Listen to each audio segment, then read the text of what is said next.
Hey, hey, hey, hey, hey! How you doing, everyone? Sorry, Marsupial is going to be running a little late, so until then, all you get is me. But welcome to Super Serial Showtime. As always, I am your host, Metal, and we'll be hitting up the show until he gets here. If at any point in time you like the show, please share it out with somebody else who might like it. Get more people in here. We'll have a fun time. Oh, hey, look, there he is, right behind me as I'm already starting up. And if you really enjoy the show, you can give a donation to streamlabs.com/vomitorium live. We'll give him a few minutes to get settled in since he just got in, but yeah. How's everyone in the chat doing? I see Goodnight Spoon, you're already here, ready for our review of The Fair, which we did watch a week ago now, like literally right after the show last time.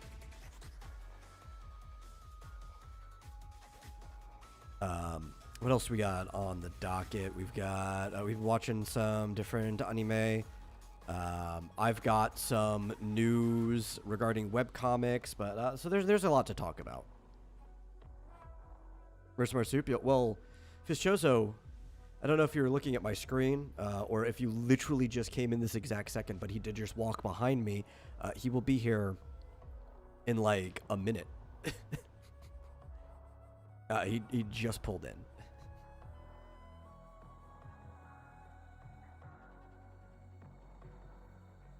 Boy. But it's gonna be a fun show. I cannot tell what that emoji is. Is that the party kind of like celebrate one? It looks so weird in restream.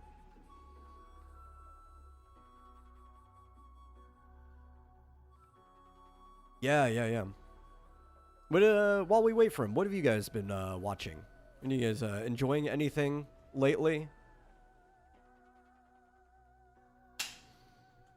I've been mostly enjoying what little we have, a couple episodes of Ranma 1/2, but I've got a couple complaints. Not anything that's been breaking the show yet, though, so I'm still enjoying it. Here they are. Whoa! That was loud in my head. Sorry. Too loud? No, I think it's fine. Actually, I think we're coming through the wrong microphone because I get an echo of myself.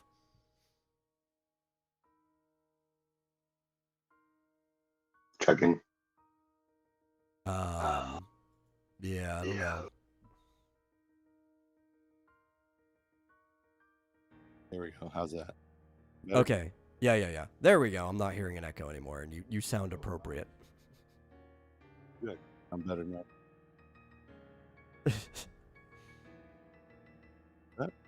Okay, let me fix us too. Here we go. This should be my mic. Your what? Said it decided that my headphones should also be my microphone. Oh. Well, doesn't work. Yeah, well, that's stupid. Discord, stop being stupid.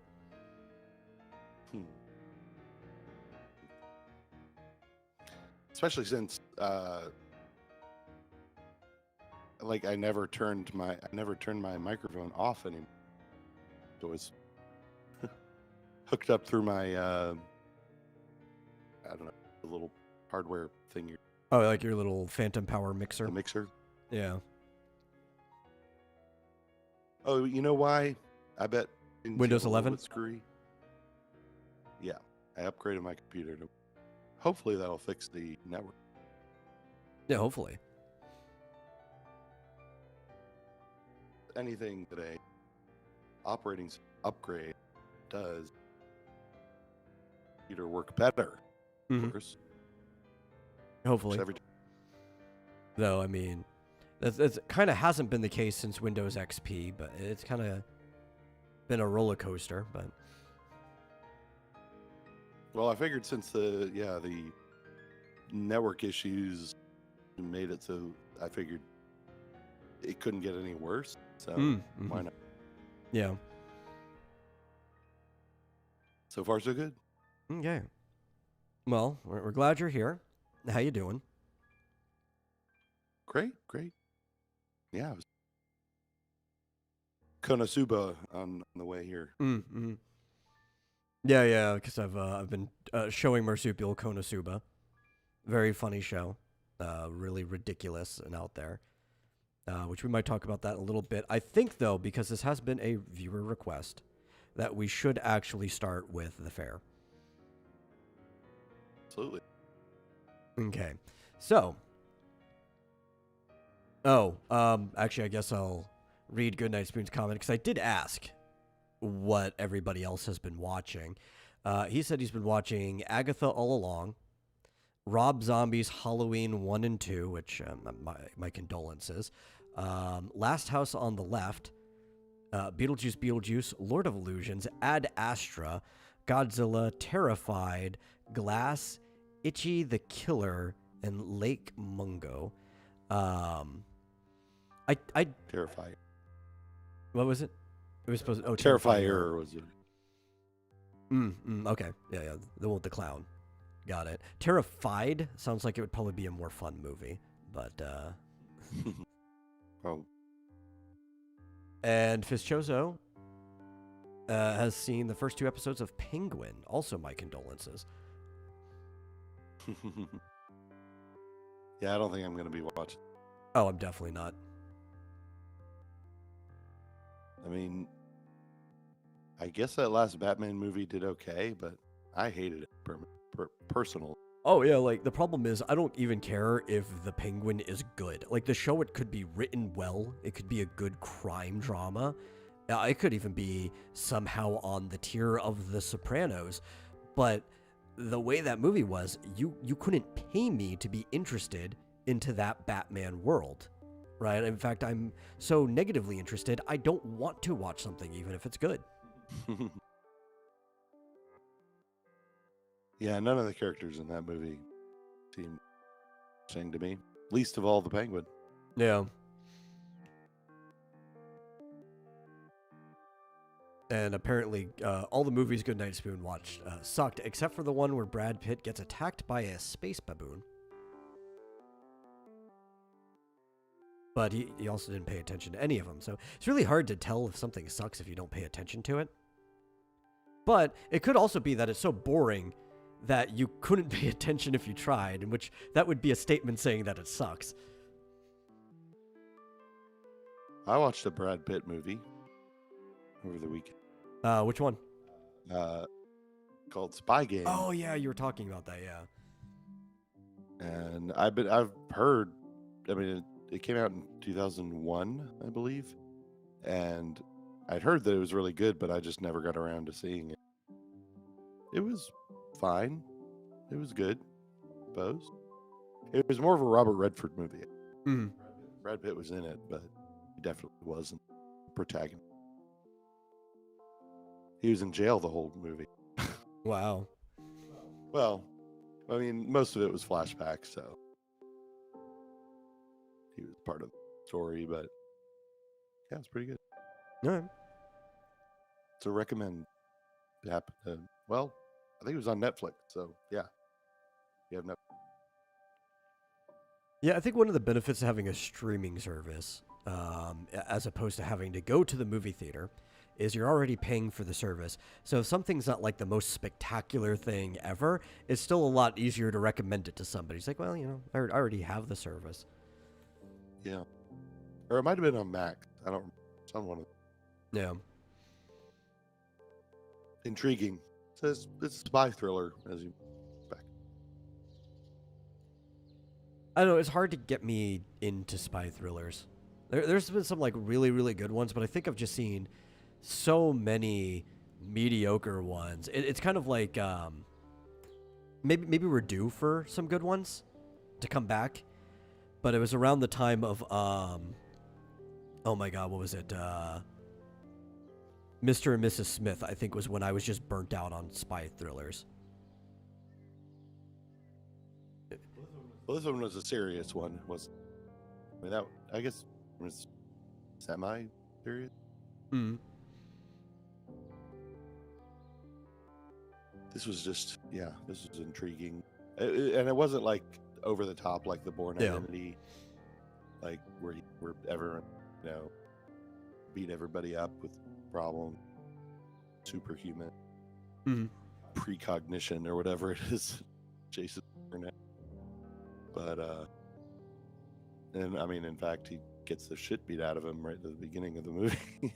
Yeah. Well, I feel like a proper spy thriller obviously needs to have action. It's got to have some over-the-top stuff to make it a thriller. But it should have some overlap with like a detective story, right? Like you actually want to see the spy learning information and solving problems. You don't want it just to be action all the time. Yeah. Yeah, definitely. This was intriguing because it was two partner, Brad Pitt and Yeah. I just said his name, Robert Redford, were partners, sort of. They worked together as spies, and then Brad Pitt does something out of the ordinary, very odd, and nobody knows why. Robert Redford doesn't know why, and it sort of goes through some flashbacks, sort of explain the possible reasons, reasons why he did what he did, and figures it out through Mm. sort of interviews with other spies who were trying to figure out whether they should, what they should do with it. Mm-hmm. It's intriguing. I'll see. Here's something where Fizjoso and I are actually on the same page. He said, "This is why I love the original Mission Impossible show, but dislike the Tom Cruise movies." And yeah, I do prefer the show way over the Tom Cruise, especially like the first movie just killed all the actual characters like right at the beginning. Yeah, and it's like I liked this movie because like there's several interesting, compelling characters, Mm. and not just like centered around one guy, Tom Cruise playing. Yeah. Well, yeah, sounds good. Maybe I'll watch it sometime. I don't know. I'll probably forget. Probably. Well, it's funny because like people were always saying, "Oh, it's a movie," but wasn't until I was just bored and couldn't find anything. Find it. Yeah, it's very similar to the old days, right? But now, since you can still pick, even when you're bored, sometimes you'll just continuously flip past everything and you'll never settle on something to watch. At least back when everything used to be on TV, eventually, after you flip through all the channels enough, you'll sit on a channel and just watch whatever's on. Yeah.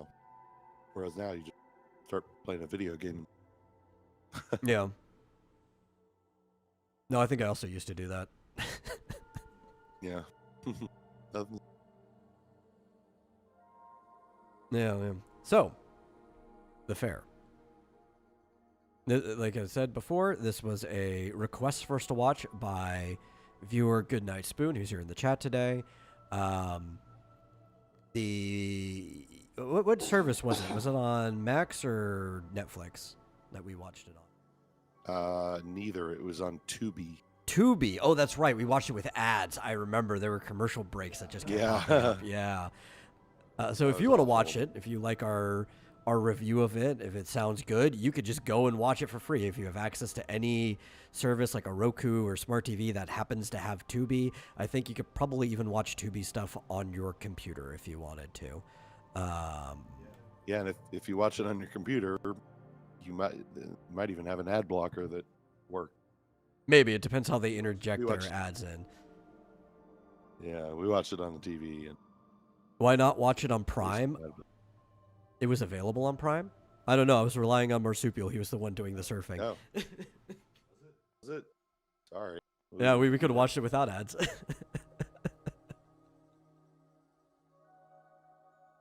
It wasn't that bad, though. It did feel like the ads were interjected a little too frequently.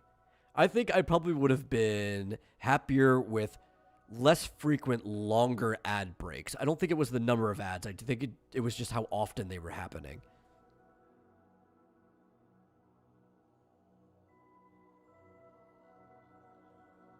Yeah. Wait.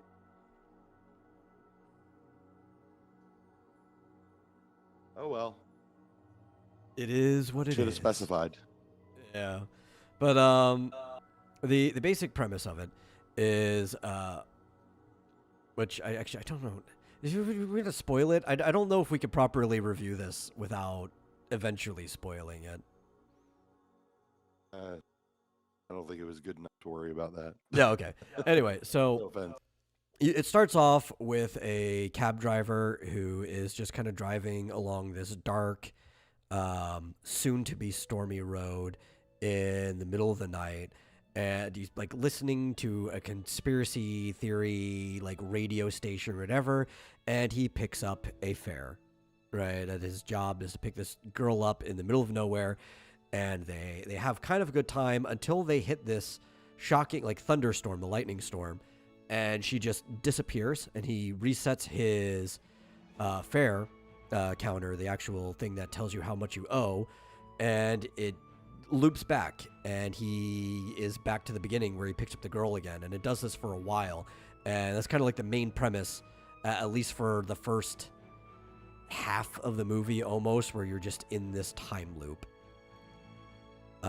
Some other things you hear at the beginning is they mention some stories of like old Greek myths, but as if they were happening in the modern day, which kind of helps set your expectations for it. And I think that's enough of a setup for us to just start talking about it.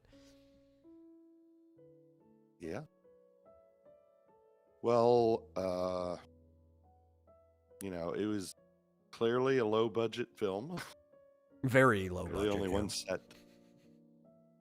piece, and the acting is it's all right. They definitely kind of the low tier actors. Yeah, they got who they could. I remember recognizing the girl Penny from something. I can't remember what it is now. I looked it up at the time. It's like, oh yeah, I've seen that movie. That's probably where I recognized her from. But now it's just still blanking. It's just she was a very familiar face to me, despite the fact that I've only ever seen her in one other thing. Yeah. Well, they struck me as like, I don't know, maybe, I guess stage actors. I don't know. They Probably. need work. I think But, one of them did a lot of improv outside of being on screen, and that's where a lot of actors get their money, is when they're not getting a good role, they're just off doing something on stage, whether it's improv, theatrical work in general. Like, you gotta keep making your bills somewhere. Yeah, like you can tell, like, I don't know, not quite as bad as this, but like, like the original Clerk, right? Yeah. Like you could sort of tell at times that they were just reciting line, not. Well, Kind of especially breaks it mostly up. in Clerks, everyone except for Dante and Randall. Like, Dante and Randall did a really good job in that, and they got the emotion. But then, like, anybody who interacted directly with them, a lot of times it's like Yeah. Kevin Smith or somebody is standing behind the person they're talking to with a cue card or something that has the line written on bold. Yeah. No, I mean, even Dante and Randall in that movie, watch it again. They're I've know, seen it a lot. I think they're supposed to come reciting. off that way, though. Like, I think they did a really I good job. guess. No, Yeah. I liked the movie. It's just kind of, I don't know. That's the only thing that came to mind as far as like comparison. But Yeah. But anyway. But yeah, they're definitely not A-listers, We can- by far. I mean, it might even be a stretch to call them D-listers. But besides that, if you can spend that bit of belief, it was an interesting story with like potential. Do you want to go into what the real story, the full Yeah. spoiler? So, after several cycles, he starts remembering, because at first he doesn't remember it. Like, he keeps losing his memory every single loop. But then after a while, he starts remembering the girl that he picked up, and that he's in what seems like a loop to him. And he tries to fight the cycle over and over again. It's been many, many times. And eventually, on like what appears to be the last cycle, as they're like, she's crying and everything, she tells him not to drink the water. Right. and he finishes the fair. He doesn't drink the water, and he goes to pick a new one, and it actually is a different person this time. And he starts to find out that it wasn't ever actually a time loop, like ever. And he's delivering these people to the same location every single time. He contacts the dispatch and discovers that he's actually the ferryman for death, and he has to take people basically to the afterlife. That's his job, is to just take people down the road across what is kind of like a new interpretation of the river Styx in a way. And the reason it felt like he was in a time loop is because the water he's been drinking has basically kind of put him in a daze so that he didn't have to deal with this new job that he got, all because it turns out that the girl that he was ferrying was Persephone, and Death, as they called it. And this bothered me a lot, if you remember, that it was Death. Persephone was his wife, and he was really, really upset, and, you know, his punishment is to fair people for all of eternity because somebody needs to fair. And God, that just part bothered me, that he kept calling it Death, just from like a mythological perspective, because Persephone is Hades' wife, and Hades isn't Death. That's I don't think I'll get over that fact. But the reason they felt like he was a loop is since he was in this daze once a year. Persephone leaves the underworld through different directions, but she can only ever come back through the same way. So he has to ferry her back into the underworld. And since he was in that daze for the whole year, he would only actually kind of remember her, because it's kind of the thing he waits for every single year. And he's not the main character is not Hades. No, his name is The main character Harris, is Charon. but it's based off of Charon, yeah. Yeah, the ferryman. The dispatcher, he keeps telling him to go get the next fare. That's But it's not But actually Hades. He calls himself Death. It's very confusing. supposed to. We skipped a part where, like, happened the first time he touched her. Like, I can't remember if before or after the accident. He touches her hand. I guess it was after the car gets hit by. Mm-hmm. And he touches her hand, and it was black and white up until that point, and as soon as he touches her hand, it becomes color. Yeah. And then he kind of forgets again, and it turns back to black and white, and eventually, like, he sees her again, and she's got like a scrape on her forehead, and he's like, wait, get that. And it was from the accident from the year before. And then it's it been healed. recovered and stuff, and that's where he starts to figure out, like, this isn't actually a loop. Time is going Yeah. forward, yeah. Yeah, and then and then it's color from then on. An open relationship. Reddit it for himself. Yeah. Oh, okay. But yeah, I agree with Goodnight Spoon. It seemed like an amazing short film that got stretched to it. The funniest part was the part I liked the most was after he kind of woke up and he was taking the other passengers. I would have just liked to see more of that if that was like the bulk of the film. Yeah, because finally there was more than just two actors, and they were hilarious, right? Yeah, like the couple that was fighting, or the guy who just wanted food that kind of was in denial that he was dead. And there's a few different funny ones. Yeah. It starts out with like just an old guy, and he doesn't talk. And I thought Yeah. that might be Hades, like he was in trouble now, but no, then we realized, oh no, that's just a person. And yeah, that was the funniest, most entertaining part of the movie. The 5 or 10 minutes where it shows him fair. Yeah. Well, one way only, I guess. I mean, at least the And I way the guess- job is built is convenient for him. He doesn't have to drive back up, because in like actual mythology, it is kind of assumed that after he delivers people, Karen has to like row the boat back up to get there. He just kind of like teleports back to the beginning of the road every time he drops somebody off. Yeah, whenever he starts fair timer Yeah. back. And he does take a coin. They always give him a coin, and he had like a whole bunch of floorboards of the passenger seat. But yeah, and then there was a cheesy kind of flashback to where he was, I guess she was wandering the world. You know, she escapes from Hades, or she gets leave once a year or whatever. Well, they said that she escaped. I mean, all Sort out. of. Yeah, which is a weird interpretation of the myth, but that's how a lot of people put it now. In the actual myth, it was an agreement that she goes back to Olympus for the spring half of the year, and then she goes back to the underworld for the winter half of the year.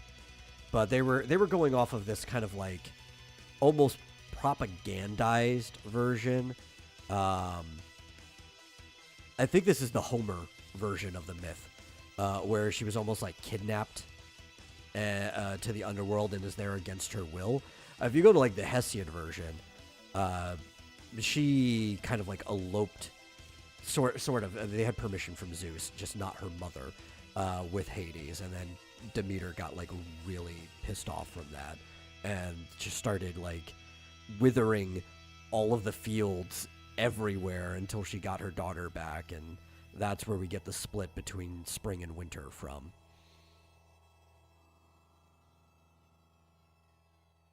Could have given him a better backstory, yeah. Yeah. Yeah, that was my least favorite part. Yeah, I mean, it was kind of an interesting version. I think it would have worked better as a short film. They could have done the whole thing in Yeah. 15 minutes. But I liked it overall. I thought it was fun. It wasn't the greatest thing ever, but it was worth the time spent on it for the most part. Like, especially given the fact that we didn't pay for it.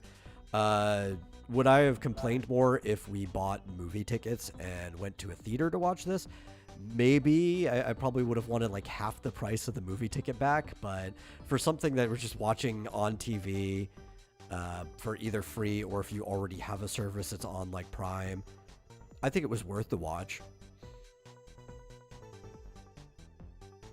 Yeah. Better than I'm Chaos? curious to see. Yeah, definitely better than Chaos. Interestingly, wow, it got 7 reviews from critics, and it got 100%. Hmm. And the audience gave it 78. Yeah, I mean, I think from a narrative, it's not bad. You know, like if they had a higher budget, could they have done better things with it? Maybe. But then again, Yeah. I mean, I thought it was charming. I think that was probably the best part of it. I thought it was a very charming film. I was trying to see if there was like information on like the budget and was it in theater? I don't know. This looks like the type of thing that would have debuted at a festival. Yeah. Oh.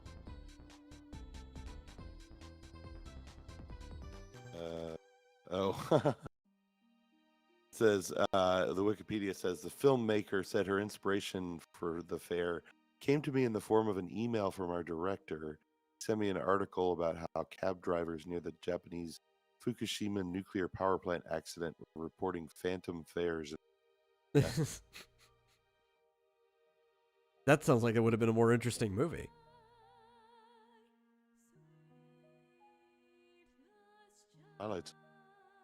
Yeah. It did kind of start out feeling like a Twilight Zone episode.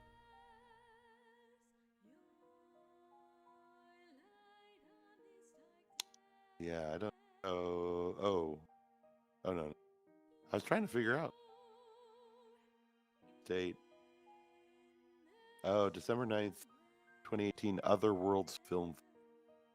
Oh, okay. I really don't know if it was ever in theaters. Whatever. Yeah. Check it out. Great.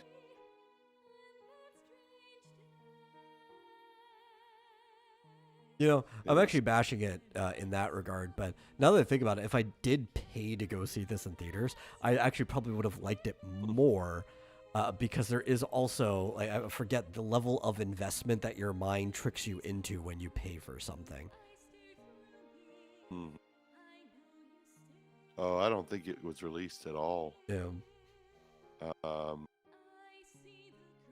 the international box office, 1,240. Mm. Yeah, that's pretty bad. I'm guessing. Yeah, they're probably making their money back through, like, contracts or whatever. Yeah. We probably just gave them money by watching ads during Yeah, the well, movie. well, they probably need it. Or I guess Tubi probably paid them. Yeah, then Tubi gets the money. Tubi probably doesn't need the money.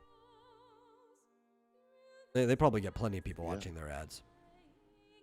But again, I've never been against watching advertisements to pay for something that I don't have to pay for up front. I'm just a little critical about their ad model. I think the number of ads were fine for Tubi. I just wish they were bunched differently, less frequent, longer ad breaks. Yeah, they were obnoxious. Yeah. Because it kept cutting in at like very awkward times. Mhm. I guess that's my fault for not realizing it was on Prime. Okay, but that's our review of the fair. I didn't think it was going to take too long to review, and it didn't. I would probably say in total, I would probably just give it like a flat 5 out of 10. Yeah, fair. Middling.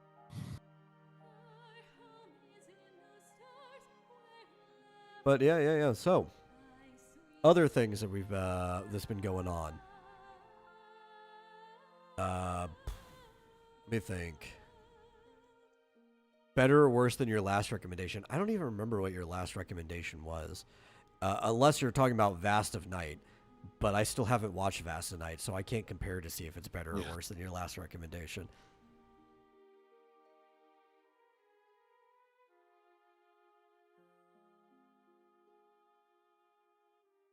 So I guess better because we haven't watched it yet. Yeah, by Oh, default. Late Night with the Devil. Late Night. What did? Oh, he did recommend Late Night with the Devil. No, Late Night with the Devil was better, by far. Yeah. I agree with that. In fact, I actually enjoyed Late Night with the Devil so much I've seen it more than once.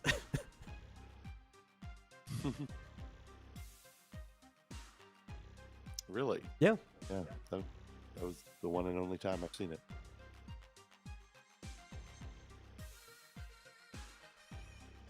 It was technically not a recommendation since I didn't see it. Well, I don't know. I don't even really treat stuff that comes from the chat as necessarily a recommendation. If it's stuff for us to talk on the show, it's more of like a request. That's how I see it. Which, if you've seen it, you can kind of consider a recommendation yourself. I'm just going to see it as a request every single time. I see it as a dare. A dare. Like a challenge. Yeah. Yeah. Yeah. Double dog dare you to watch this. I triple dog dare you.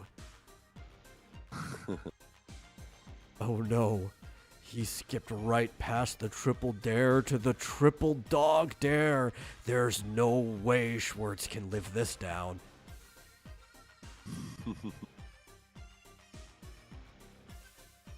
Well, what else did we watch? Lately, like I said, we watched the second episode of Ranma.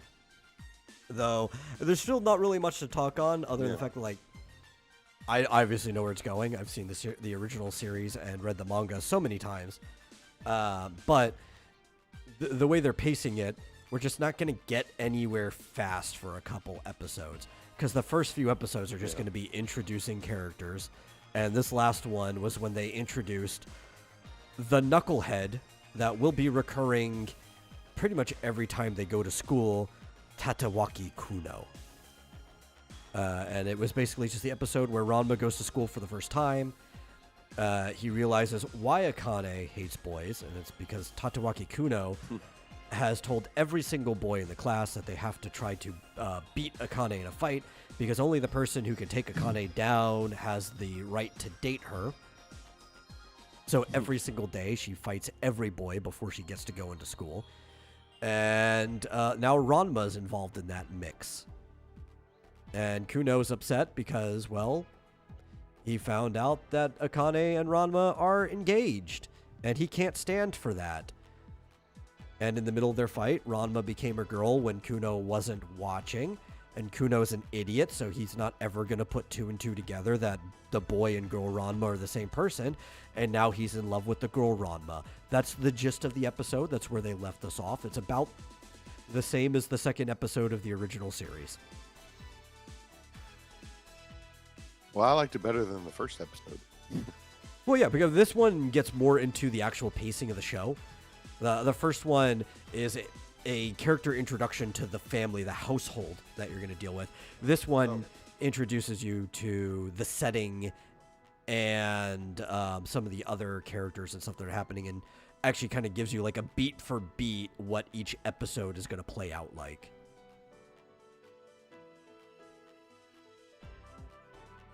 Sorry, I got a phone call who I thought was one. Oh, okay. But we met not just Tatewaki Kuno, we also met Dr. Tofu, the chiropractic and family practitioner for the Tendos, near the beginning. So there were two major characters introduced in this episode.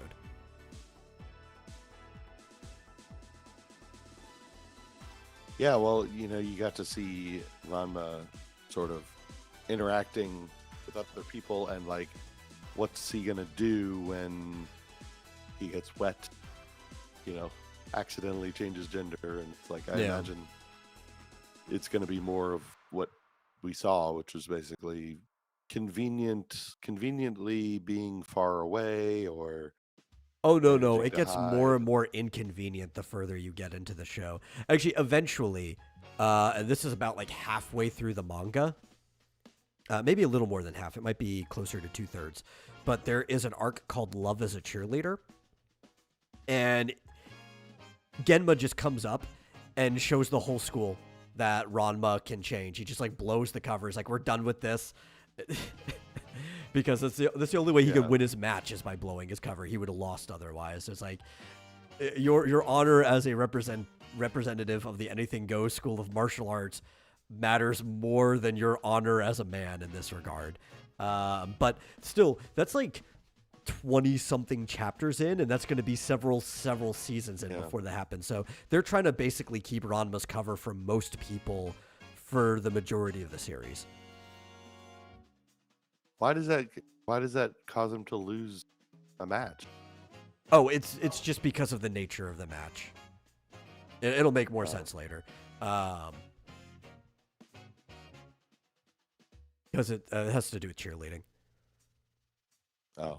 So one of the things that you'll find out about the show that has not been introduced yet, but it will be within a couple episodes, is they basically just take any possible thing that could happen in the world, any competition or thing that you're normally used to, whether it is cheerleading.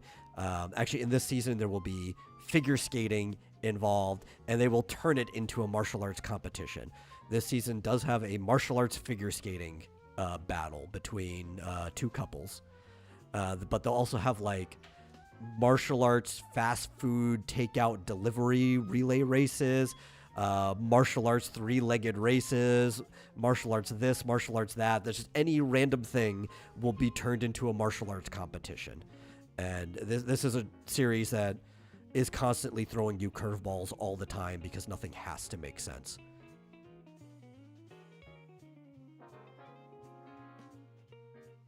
Well, I've enjoyed it so far, and I don't know of crap Yeah.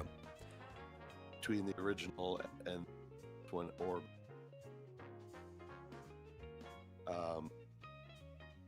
potentially the translation. Yeah, so this one it's following the pacing of the first season of the original, but that's only because the first season of the original followed the manga very closely, outside of one issue where they had to cut the season short by 2 episodes. So they cut out the figure skating challenge and moved it to the next season, which put it out of order. So in this series, it will actually be in order. Aside from that, though, it is following the manga pretty closely. In fact, it's following the manga even more closely than the original series first season did. But there are a couple translation things that did bother me. As I pointed out, the name of episode 2 was I Hate Men. And even through everything, and it seems there's almost like this kind of disconnect there with Akane because of the words they're choosing, because she's still saying I hate men, even though they showed that she has a crush on Dr. Tofu. And that just makes more sense in the other translations where she's like, that's right, I hate boys. And she puts emphasis on the word boys. But I think that's the only real discrepancy I've noticed so far. Everything else seems kind of fine. Yeah.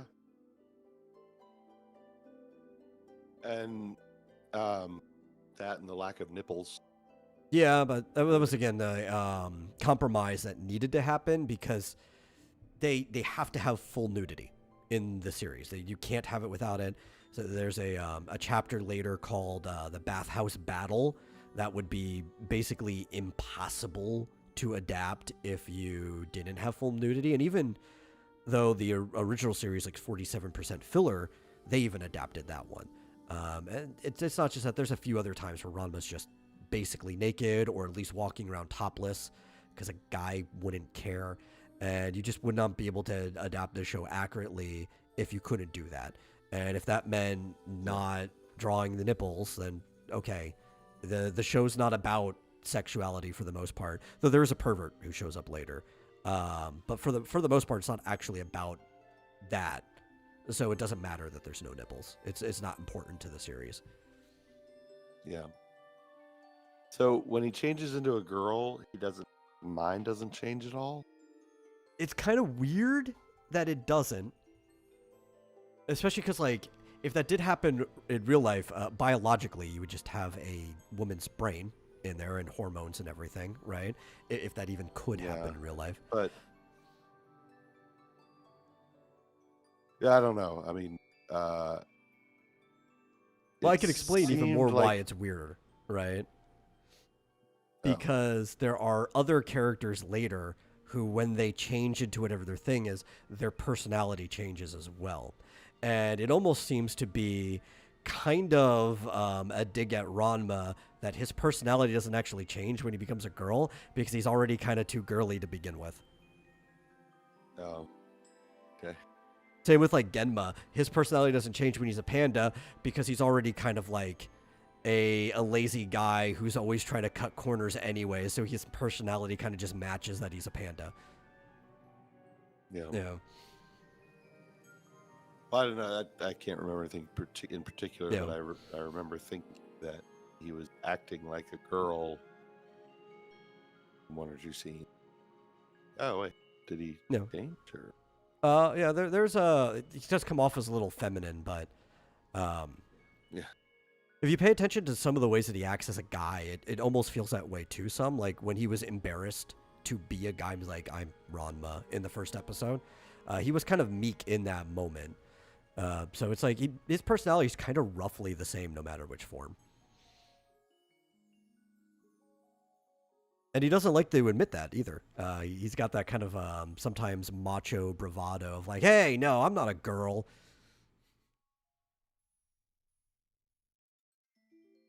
Well, we'll keep up with it. It's Yeah. fascinating. Front. Yeah, I like it so far. You're cutting out a little sometimes at the end of your statements. You want to just tap that gain up a bit. Sorry. Yeah, that's fine. Really? Okay. Yeah. I don't have much farther to go. I'm like at 80%, 90%, something.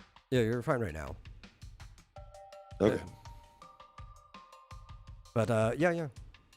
Aside from that, you started watching Konosuba, which I've seen it before. Yeah. I'd actually had already recently rewatched the first season again, so this would be the second time in succession that I've watched the first season again. But we've gone past that. How far are we into the second season now? We're like halfway through it, maybe, or yeah. Because didn't I ask at one point, like, is that the end of the second season? Because they like wrapped up a storyline. I thought maybe that was the end, but I guess we're just halfway through.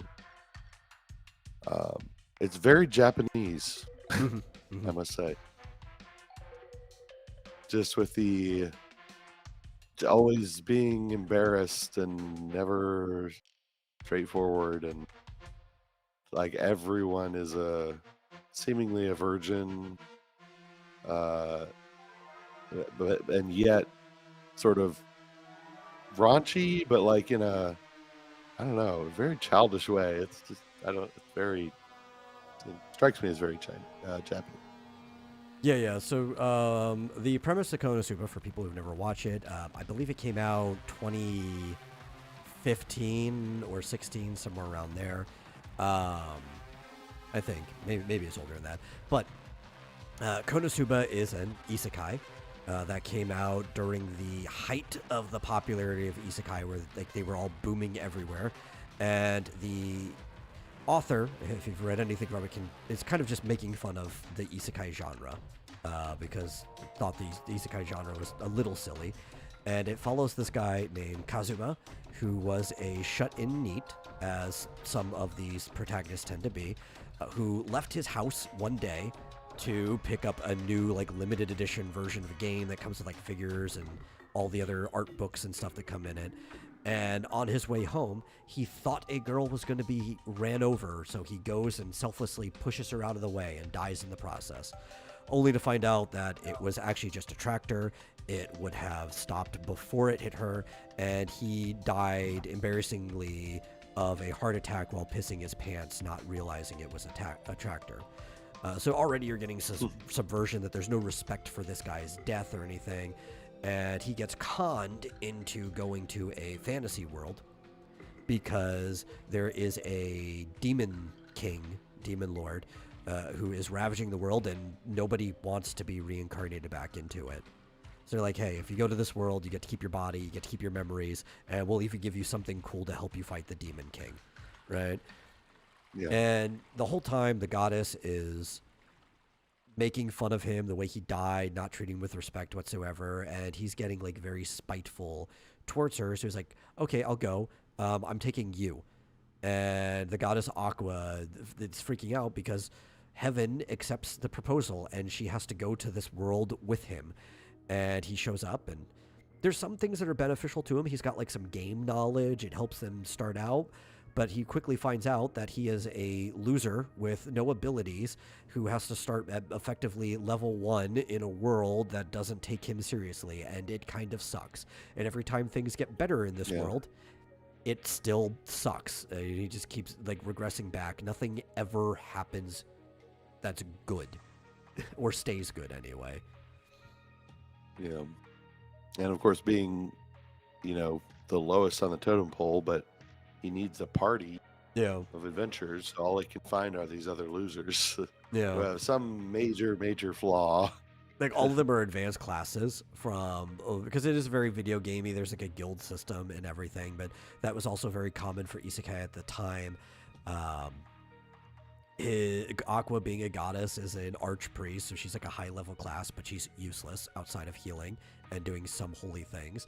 Then they meet a archmage called Megumin, who is a master of explosion magic, sort of. She's not actually a master. It's just the only thing she bothers to do. And she's also useless because she can only cast her thing once a day. And then they meet a crusader named Darkness, who can't hit anything, and she is a masochistic freak who likes taking damage and is only good as a meat shield. So she's also kind of useless. And you have this guy who's almost the exact opposite of what a typical isekai protagonist was. He is not very good at many things. He's not overpowered at all. He has to learn all of his skills from scratch, has to somehow do things with these three useless girls who are all hyping each other up in the way that like useless girls tend to do. And he's just living a miserable life in this other world, and it's funny. Yeah. That about sums it up. Hijinks ensue. Although they do somehow end up, because they are the protagonists, they do somehow end up killing a couple of kings, generals. Oh, yeah. They kind of like almost fail upwards a bit. Because things do end up like working out for them. They end up getting a household, like a mansion where they can live. But then like in the next season, the beginning, all of their stuff got repossessed because they accidentally blew up the house of a lord. There's also like, in that same regard, they saved a city from Dullahan, but Aqua ended up like wrecking the front of the city in the process, so now they're in debt.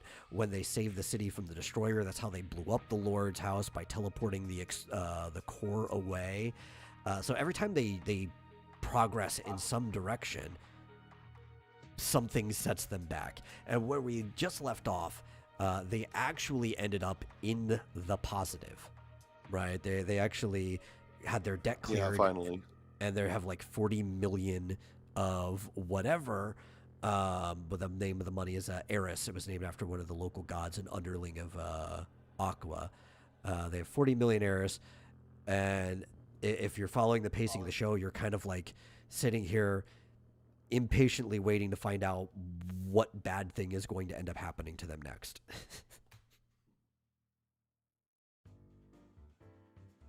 Yeah, because nothing good, nothing that happens to them that's good stays around. They seem to screw it up. Because they killed that one general, and then immediately, or no, they didn't kill killed the one general, and immediately went in debt because the way they killed him damaged the city. Yeah. And then they destroyed that moving citadel. Yeah, it was the mobile fortress destroyer. Yeah.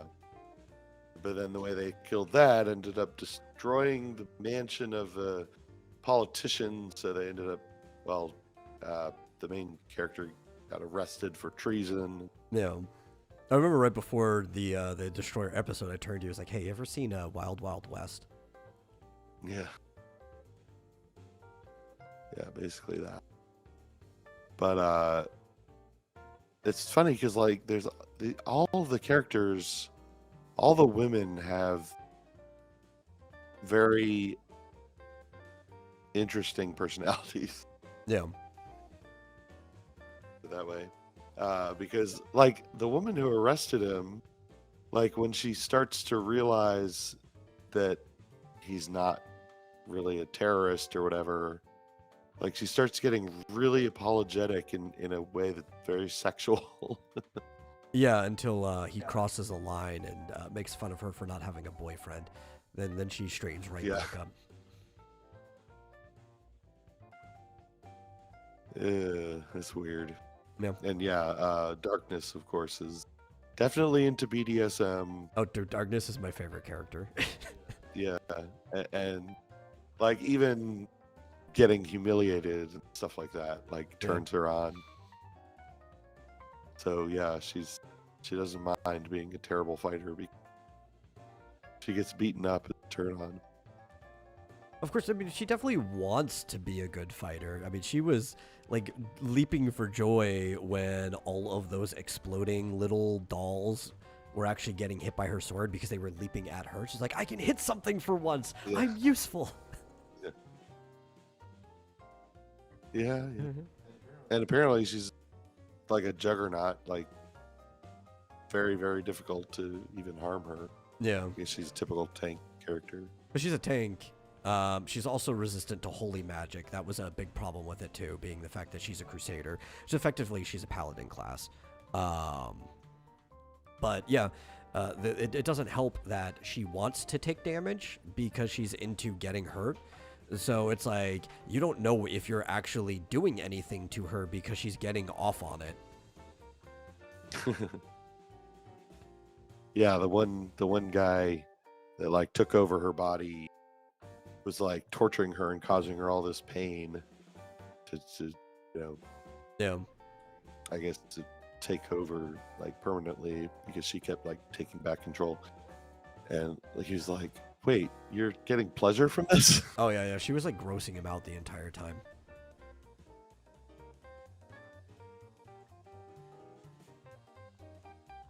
That was amusing to me, that episode. But yeah, it's not my favorite anime. The main character is such a weirdo dork. Mm-hmm. Of course he was. He was a shut-in otaku neat. Yeah, I don't particularly like him, but I kind of feel for him though because it's like amusing. everyone he knows actually is kind of just useless. Yeah. But he's kind of useless too. So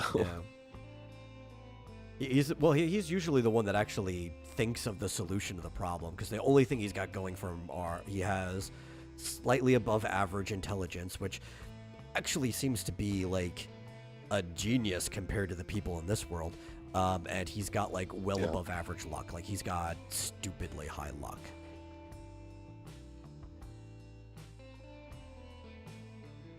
he learned steal, and his favorite trick is stealing moon underwear right off of them. Yeah. No, that wasn't like his intent at first, but after it started becoming a thing, he started using that to his advantage. But they're all awful people. To me, Konosuba is very much like the fantasy equivalent of like a Seinfeld or It's Always Sunny in Philadelphia type situation. Yeah, they're all terrible. Although, I mean, Megamine, is that her name? Yeah, Megamine. She's not trying to be terrible. She's for the not most terrible. She's just kind of dumb because she refuses to learn any other spell but that one. Well, she's a child by comparison. Yeah, she keeps putting all of her points towards like enhancing. But she is also kind of dirty and underhanded, which you start to see when she has competitions against her rival. Yeah, sort of. But I mean, again, it's like, what does she really do to her? I mean, it's just very Japanese. No, she's just very manipulative because she manipulates Kazuma many times too, especially knowing that she is a couple of years younger than him, and it's kind of awkward. Like she uses the fact that she's still, I think, technically a minor against him a lot. She is a very manipulative person. Yeah.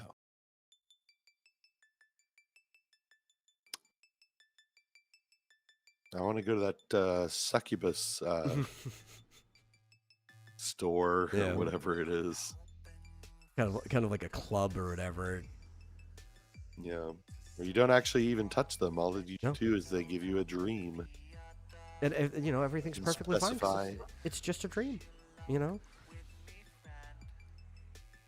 Specify whatever you want in your dream, but it's just a dream. Although Cross Comics is here and he asks, what game is this? This is not the game show. We're talking about an anime called Konosuba, which the longer title in Japanese just translates to God's blessing on this wonderful world. I will say that the succubus that they sent to his house to give him the dream was awfully young. Mm-hmm. No, she was new recruit. They just sent him the Right. newest guy. But that didn't work out. Like everything else on the show, nothing works out. Yeah. That's kind of almost like the point, is that nothing's ever gonna really work out, and then when it does, it's almost by accident. Yeah. And does giant frogs ever actually are they even capable of eating people? Because it seems like they eat people, but they end up surviving. Almost like really slowly. They have to like really slowly Yeah. digest them. Many, many scenes where somebody's feet are sticking out, or just like the top Yeah. half of the body sticking out of the mouth. Don't worry, it only gets more ridiculous the further in we get. Still have about 2.5 seasons of content that was already made. Oh, and we started season 5 of Don Machi. Oh yeah. Is it wrong to pick up girls in a dungeon? I like season 5 so far. I've been enjoying it. Yeah, that's been a great series. So, I guess one of my favorites. In the top 5, probably. Mhm. I've forgotten what's happening in this season, though. So far, the way what happened is there is a festival, a harvest-like festival going Oh, on, yeah. or a fertility festival, and Seer had asked Belle to the festival as like a date, and that's where they found out that Seer is actually part of the Freya Familia in some regard. They're not even exactly sure how, but everybody protects her almost as if she's Freya herself. There might be some regard in that. As I pointed out to you, Seer was one of the names that Freya used in mythology when she walked amongst mortals as like a wanderer, Right. trying to disguise herself as a human. So there might be some connection like that. But yeah, it's heating up. Yeah, it's not unclear whether she is sister or child or alter ego, sort of, but like they are separate. Yeah. So, but yeah, and it's kind of sad that like Ryu clearly likes Belle. Belle. Yeah, I had to think of the name. Clearly likes him, but she's kind of beholden to Seer, so she can't. Beru Kreneru. She can't like tell her not date him. No. And then I thought Iza's reaction was kind of funny. He was like, "Is he on a date with her, with that elf girl? Or is she an elf girl? No, she's not an elf. Oh no, yeah, with the waitress. Yeah, because a lot And of people apparently don't in the know who Seer manga, is. she's a lot crazier. Oh, yeah, apparently. But from what I was reading, a lot of people on the like production team during season 1, because obviously you get new people coming and going throughout the length of a production. They didn't particularly like Ice as a character, so they kind of like toned her down more to make her more likable to them. This happens sometimes in an adaptation. I'm usually not fond of it when stuff like that happens. Like if you're gonna adapt something, you might as well be accurate to it. Yeah. But I like this character, so Yeah. I didn't read the manga. I like the way they did do her. I mean, it's not like an insult or a, Yeah. Usually when they change characters, it's in some terrible way, or just like completely change, like completely gender swap or something, crazy. I like the result that she's more stoic and sort of standoffish. Makes sense to me. Yeah, like I think I mentioned to you too. It does appear we will see her more unhinged side later, because it apparently already happened off screen when she and Ryun fought during the protect Renee part in the city. Oh. When she and who fought? Ryu? Yeah, her and Ryun. Oh. Protecting all the monsters, where they were trying to get the monsters out, right? And she held her off. And also, it was what they were trying to prevent from really popping out when she was going to fight the Minotaur in the street. That's why the other two jumped in. It's kind of like apparently like a thing they don't want to show off. They don't want people to see. Probably because then they'd be able to gauge how strong she is. I don't know, but I have very little context myself. We'll find out more as we go along. Yeah. Well, yeah, so we haven't seen too many. It's only been 2 episodes. It's kind of driving me nuts because we watched all the other seasons all, together, several episodes at a time, and then now we have to wait a week for every episode. Yeah. That's how it is when something's actually airing. Yeah. But it'll be interesting to see. But he said something about being in love with someone else. Is he referring to Eyes? Yes. That's like his whole Why does goal. he like her? I don't know. He has a crush on her. Can you ever explain to anyone why they have a crush on anyone? No. I guess I think he should be with Ryu. Cute elf girl. I think if we're taking gods out of the equation, before we knew that Seer had some connection to Freya, I would have just said Seer because it was the first girl that was actually nice to him and was giving him lunches and stuff like that. And he really should have just treated her nice. Yeah. You know? I would say before he went into the dungeon with Ryu, I'd probably agree. Well, the problem is he's just got too many girls like doting on him. Like the guy is suffering from success. Yeah, I feel like they just he and the elf would seem to be kindred spirits, although she has far more tragic backstory. Yes, it's the dungeon show. Which dungeon show? There's so many. There's lots of dungeon shows. A lot of people think that that's actually going to just be the meta, right? If you're looking at like what direction our story is going to take, people think that dungeon manga are just going to be the thing now. Now, this one we're talking about has been around for over a decade now in light novel form because it was 2013 when the light novels were first published. But we're also looking at the popularity of Dungeon Meal, right? And a couple of the other things where they're going down.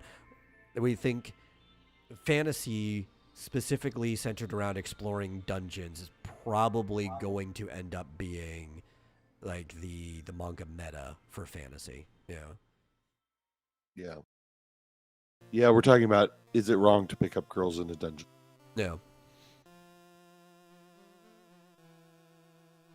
With Belsan. Belsan.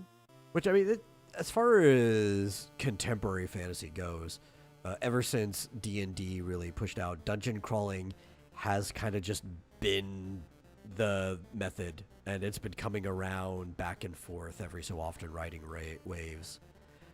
And I think it's probably just the popularity of video games.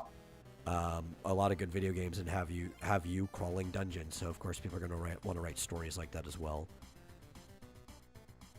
Yeah, and you can, it's kind of got the whole built-in trope of the deeper you go, the more, the more difficult it gets. So you can have sort of characters grow and learn new things just naturally. Too much effort. You don't have to explain much more than that when it comes to why are they coming across more and more difficult challenges? Because they're going deeper. Okay, so Good Night Spoon asks, so I have to watch to verify Marsupial's shipping complaint? I guess. Yes, you have to watch the show. And you have to verify to me that I don't even remember her name. Seer. Not Yeah. the best one for Bell. And neither is Eyes. Well, I mean, if we They're go- both cute. we should say Hestia. It's like he already had a really hot god in his bed, and he decided not to do anything with it. I mean, come on. Like, episode 1, right Yeah. there, already problem solved. Well, they're more like soulmates, but like, Yeah, but also Like, that god would fuck him truly- if he actually did it. yeah, Yeah. I guess.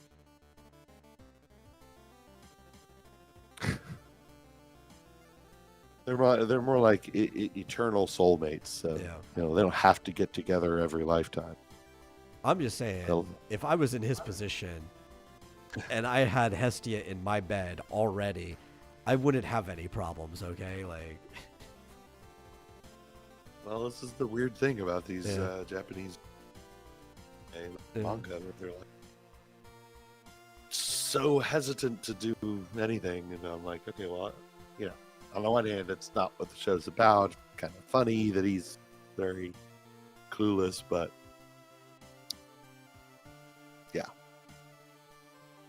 Fizchoso wants us to know there aren't any adventuring parties in Ranking of Kings. Okay, that has nothing to do with anything, but thank you for the tidbit.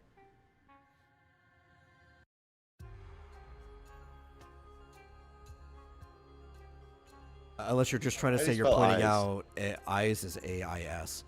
Unless you're just trying to say you're pointing out a series where that they don't do dungeon crawlings or anything. I didn't say that's the only type of fantasy. I'm just saying since D&D, that has been a very popular way of doing it. Just because it also fits for video games and stuff like that. It's fun to go through a dungeon. I do always think of Eyes, EYES, Yeah. whenever they say her name. AIS. Seer is SYR. Like, well, they all have 3-letter names. Yeah. Why? A lot of them, it's because their names actually come from mythology, but also a lot of them are just because it's a syllable, right? Yeah. Because they say it, Ryu. Yeah. Ryu. Ryu means dragon. All in one.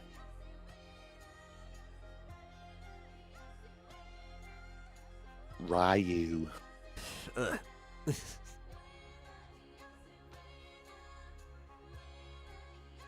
But like even Seer, Okay. that's a mythological name, right? Like it's one of Freya's many names. It actually means sow, like a pig. Mm-hmm. Okay. Yeah. What is the interesting? Google has some interesting questions. What is the most popular anime right now? Right now, ugh. I don't know. Apparently, it's My Hero Academia. That's sad, but understandable, predictable almost. I never found My Hero entertaining at all. Is it? You know what? They're just getting it from this list from Crunchyroll. Oh, which I I'm guess sure, is certain that's probably not even in the right true. order. Yeah. Yeah. Because the second one is Wistoria, Wand and Sword. I've never even heard of that. Oh, I have. How about that time I got reincarnated as a slime?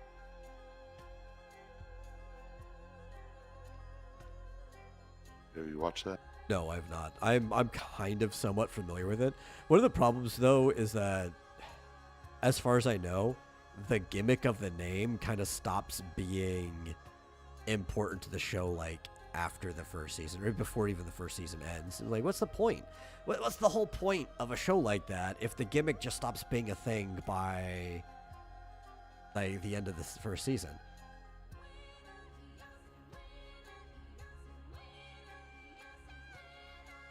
Yeah. But I did want to talk about something else briefly, since we have about 15 minutes left. And it's webcomic news, which I think I was telling you about. There is a new website that just came up. It's live today. The creators of Top Webcomics, which was already the largest directory of webcomics on the internet, created a new site called Fables, which you can find at fables.pro, P-R-O. And it is just a new webcomic hosting site. It's in partnership association attached to Top Webcomics. And it offers unrestricted advertising, which, to explain what unrestricted advertising means, we could use YouTube as an example, or even Webtoon in the webcomic format, very similar. Typically, to get into advertising, you have to have like a certain like subscriber count, follower count, or whatever, and then you'll get approved for ads, and you'll have some like weird contractual form on that. In this regard, it's just you sign up, you put a payment processing method. I think everyone's technically considered an outside contract or whatever, and you just get paid if people see ads while reading your stuff. That's it. Just straight up. It's really cool. The guys behind it are great. I've been chatting with them in their Discord before the thing went live. I've been in the Discord since April. It was supposed to go live back in like July, but it kept getting pushed off, and it's live now. If you are going to sign up, you should sign up through my link, personally, which you can find in the Discord. I'll probably post it again on Twitter. I actually think they ended up killing my Twitter post that I made about it on the Excitement Chaos Twitter. What? Yeah, because I think Twitter didn't like the link, since it's a .pro and then the actual directing URL part was just a bunch of like letters and numbers, and so it just looked like a fishy link maybe to Twitter. I'm not sure. But it's a cool site, and if you sign up through my link, you end up helping me out if I get referrals. It's still kind of work in progress, but it's completely functional. And yeah. Well, I was just happy that they invited me to be one of their launch creators. Very cool. Yeah. Can you put a link in the description? Yeah, I can put the link in the description afterwards. I probably should have done that beforehand, but I didn't think about it. Well, join our Discord for Yeah. instant access. Let's see. Oh, yeah, I forgot. We did watch Amazing Digital Circus episode 3. Did you want to talk about that? Oh yeah, they put it on Netflix. Pretty cool. Yeah. I knew they were going to at some point, right? It was announced. Yeah, it's just as good. I think third episode, the other is previous two. I like how they mentioned. She mentioned something about there aren't going to be any NPCs becoming sentient or whatever, or becoming self-aware. Are there? Does it happen last time? Yeah. I think he said he can't make any Ended up promises. Splatting him.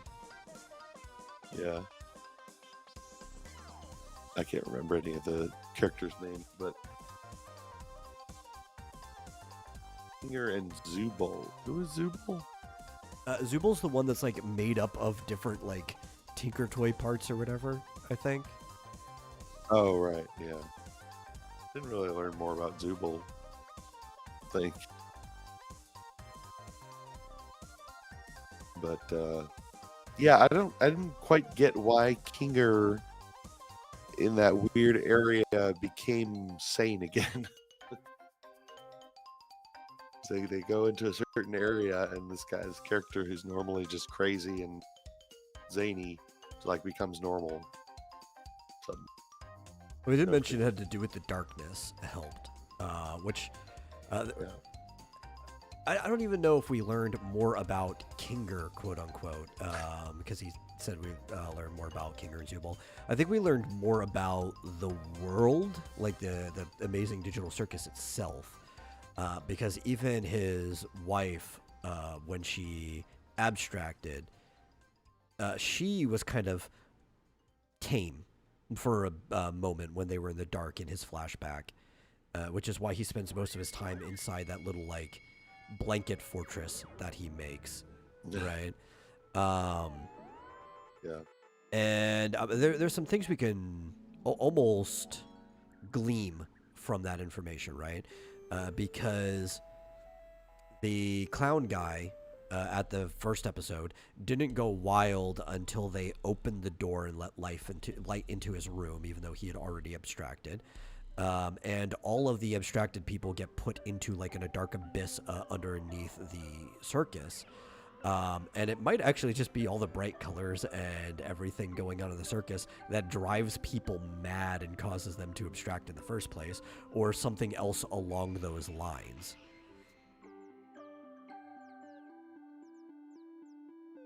Yeah. No. And the hunter killed his wife. Yeah, I guess. Yeah, there was so the actual plot of what was going on in the episode, aside from the random stuff that we learned, is that they were put onto a new adventure. It was at a haunted house. It's supposed to be a spooky one because he wanted something more mature for Zubul, because Zubul always complains about the adventures. And they go, which Zubul doesn't end up going to the haunted house anyway. So they go to it, and there's like two options they could pick. They can either have the easy, kid-friendly adventure, or they could have the mature adventure.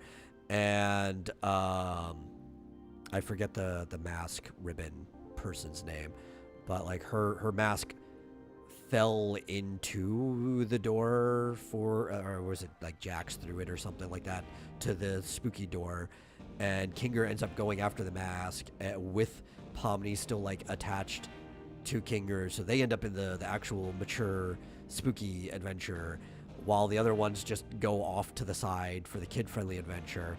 And their adventure seemed to be easy. It was like a tour. Gangle, thank you. They're like a tour through the haunted house or whatever. They even ended up tying Jax up. Yeah. So he wasn't a problem. They had tea with the ghost of his wife, like the main bad guy's wife or whatever. And meanwhile, the other people had to solve this mystery about this like beheaded monster that the hunter ended up separating the head from the body, and he thought that solved the problem, but it didn't, and it kept coming after him. And then he ends up like killing his wife and then dying in his own basement, because after they find out that you shouldn't shoot the monster because it's actually an angel, and if you harm it, you end up going to hell, because of course that information wouldn't be made available until after they already shot the monster. So they end up going to hell and having to like hold their breath on the way out so that spirits didn't end up possessing them. It's just the normal stupid type of, yeah, we don't get the information until after it's too late stuff that happens in that type of show. Yeah. And as usual, what's her name? Pomni? Pomni, yeah. Yeah, she has some sort of existential crisis. Leads to a heartfelt moment. Like, that's happened in every episode, I think. Plus, the whole holding her breath thing came in handy. Yeah, they kind of foreshadowed that at the beginning, because they were making everybody, or she was making her specifically hold their breath, because something different happens to everybody when they hold their breath. She actually just starts turning different colors, as people do in cartoons when they hold their breath. But they mentioned that other people, like say Kinger, when he holds his breath, he starts to glow, which happened as they were walking through. Yeah, ironically, this show is starting to get a little formulaic. Yeah. Unfortunately. The more I think about it, I mean, I was entertained by it, whatever. And it's kind of wacky and crazy and stupid and weird. But, like, yeah, they start off with, like, some weird, seemingly random thing. Then they go on their adventure. Pomni has her freak out. And then the thing that they started with at the beginning comes back and ends up solving the problem. Yeah. Now, I mean, I think that every started. episode? Well, it's just the last two. So it's 2 and 3 have kind of established a formula. The first one was a little bit more Looney Tunes in general. With the closest thing to her freak out being running through the back rooms there, trying to get through the exit. But I don't know. I really like the Looney Tunes aspect of it, and I think when they lean into the Looney Tunes, the show's really fun. But they have to play to two crowds, sadly. And one of the crowds I have to play through to is the whole internet lore, existential, psychological trauma crowd, like the people who want the more drama side of it. And it's like, well, they have to try to juggle these two things. And the only way you can juggle these two things is kind of putting into a formula so that you don't forget one of the things that you have to juggle. I guess. Yeah, I wonder how it worked out that they ended up a Netflix show. Yeah. Like, I don't know how this happened. It does seem like they're like, okay, so this is the way you need to structure it. I don't know. Maybe. I don't know if they're. I think that was going to happen anyway. Honestly, the way I see it is, I think Netflix is just branching out because they want more types of content on Netflix to keep people on Netflix. So it's like, you wouldn't buy Netflix to watch The Amazing Digital Circus because you could just watch it on YouTube. But if you already have Netflix, well, why get off of it to watch it if it's already on there? I think that's going to start being Netflix's strategy going forward, where they're just going to start partnering with other people. Yeah. I just hope it seemed, I mean, I don't know the company or group that made this show, but it seems heading in a very corporate direction, maybe. I don't know. Yeah. I guess sort of mass appeal direction. So I hope it doesn't lose its wackiness. So far, I've liked every episode, but hope it stays wacky. And, Yeah, because like even episode 2, my favorite parts were not down in the depths with the alligator and Pomni, but it was up with like Jax and like the fudge monster and everything, all the stupid things that were happening up there. That's the stuff I want to see more. Yeah. So I just want to see the stupid stuff. And actually, it's funny that there's kind of been a divergence. The character I like the most is Jax because he's the most Looney Tunes-like character, and stupid stuff happens because he's an asshole.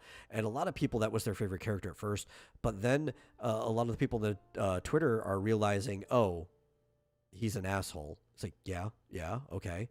We don't like him. It's like, oh, why can't you just like an asshole? I mean, it makes the show funny. Yeah, I like him. Yeah. Kind of dumb. All the characters are kind of dumb in their own way. He's just the crazy homicidal one.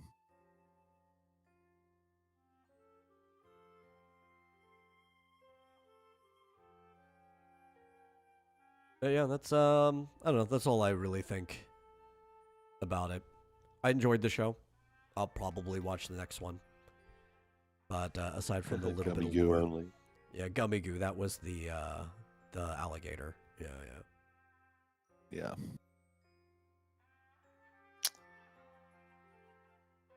Well, yeah, and we're not going to watch, I don't think, Uzumaki until the show is done, since there's only 4 That'll episodes. be next week. Right, so episode 3, I think, was this weekend, so next weekend will be the last one. So next Monday, expect us to actually just talk in full about Uzumaki, since it's a 4-part miniseries. Yep. Can't wait, although I heard that the episode 2 was terrible compared to 1. Yeah, Mike was talking about that on his, was it on it or afterwards? I don't know. We were talking about it on his panel show Sunday, and it was a drop in quality more than anything, is what they said. The episode is a little bit longer. I think each of the episodes after the first one are 45 minutes instead of 30, and there was just issues with production. They didn't actually get to like finalize everything, and Adult Swim just said, out of respect for the people working on it, we're just going to air it anyway. Okay. Weird. Yeah, I didn't read up everything about it. Maybe I will before we talk about it in full, so it's not just me talking out my ass, but that's vaguely what I remember Mike saying. Okay. Well, Yeah. I gotta go. Yeah. We're as done. in to the bathroom. Well, it's fine. I could close out the show without you. So, Oh, I could wait. I could wait that long. thank you all for watching. If you enjoyed the show, please share it out with some other people. Get more people in here. We'll have a good time. And if you have anything you want us to talk about, remember we do have a Discord. You can go to the bulletin board, tag something as a show topic, recommend it. If you want to get us to watch a movie or something, that's actually the best way to get us to watch a movie. And if you want to go one step beyond, you can give a donation to streamlabs.com/vomitorium live. Really helps us out. We'll see you guys on Thursday. See ya.